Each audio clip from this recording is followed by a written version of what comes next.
Sige po, papakancel ko na lang po ito, ma'am. Lartisan, ito Lartisan to.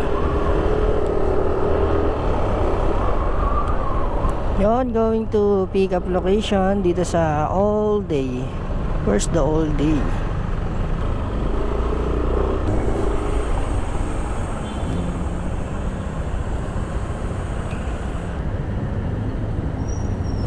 Kamali ako ng ikot ah. Balik tayo, balik. Saan kaya siya rito?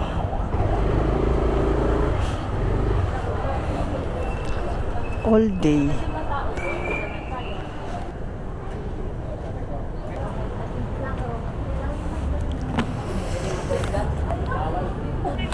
Hello po. Ma'am, lalamove ma'am. Ay, ganyan yung malaki ma'am. Oversize yan ma'am ah. Ilang kilo yan sir? Hindi ko lang po alam kung Tingnan nga sir. Baka kasi sobrang laki na ito sir. Di ka kasya sa box ko to. Sa ano ko to sir. Ano magagawin natin dito? Wala na akong masakyan eh. Oh, sobrang laki na ito sir. Pang ilang book nyo na to sir? Parang may naamoy ako hindi maganda. Apa, isa pa lang. Sa ganyan po.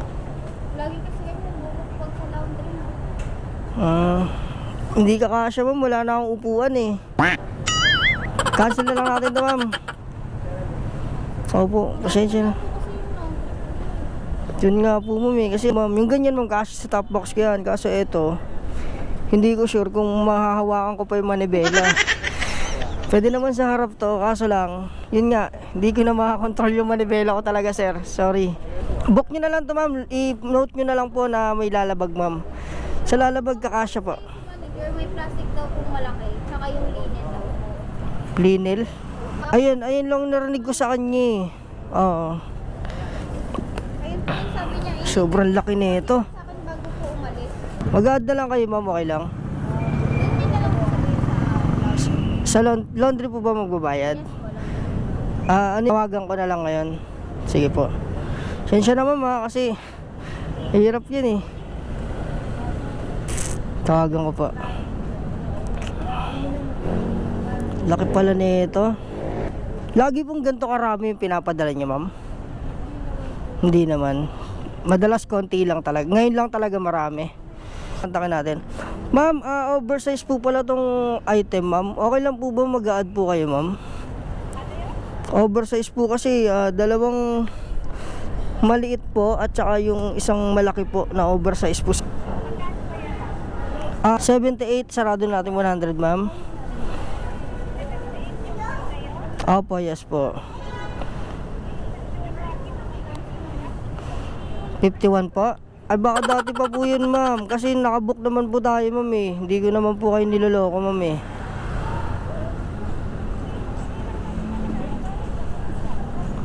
$61 po. Eh sa amin po kasi ma'am, ito po oh, may surcharge po kasi ma'am eh ngayon eh.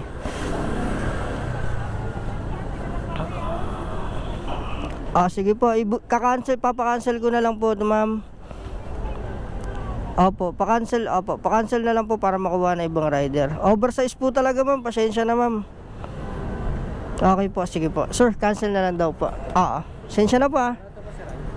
Kasama rin yan. Oo, lahat sir. Oversize kasi talaga sir. I-book nyo na lang ulit yan sir, tapos note na lang kayo ng may lalabag. Kasi bihira lang kumuha ng ganyang karami sir eh. ganito lang po yung... Dati? Ganyan lang. Sa ganyan lang sir, kaya natin yan, isa sa loob. Parang ito nga, isa lang kasya sa loob. Ayaw rin kasi mag-add ni ma'am eh.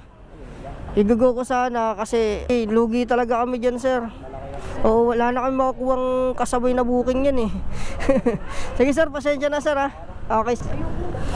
So, grabe ang dami, ang laki oh. Tignan mo naman, sinong rider ang kukuha niyan. Pa-cancel na lang po ma'am. Sabi ni ma'am, 61 lang daw binabayaran niya sa ganung booking. Talaga? Grabe naman kayo ma'am, masyado naman kayong... Agree din naman sila eh, na sobrang laki nga naman talaga. May kumuha man yan, magpapaad talaga. Talaga kayo dyan. Oversize yan eh. Pwede naman kayo mag-usap niya ng pick up tsaka drop off. Di mo naman ikakargo lahat yan eh. Sayang ang punta natin mga lord. Grabe yan ah. First time ko makakuha ng ganun ah. Masana yung mga ganun eh. Sabi niya 61 lang daw binabayaran niya palagi pag naglalalamove.